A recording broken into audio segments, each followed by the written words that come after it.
Hi! In front of me is Samsung Galaxy F34 and today I would like to show you how you can add photos to text message.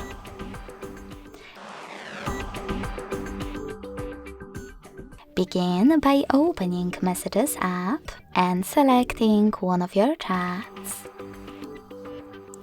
Following that, click on this little icon of a camera and the photo at the bottom left corner. Now just click on your photos in order to add them.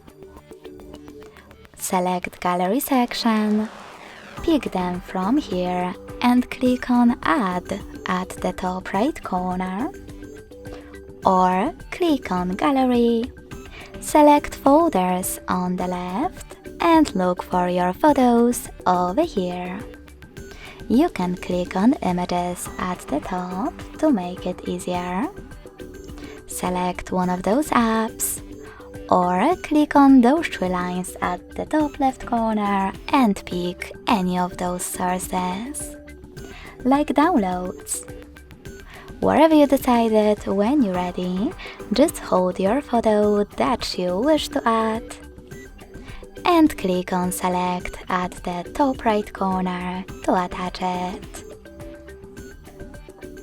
Thanks so much for watching. If you enjoyed this video, don't forget to leave a like, comment and subscribe. Bye!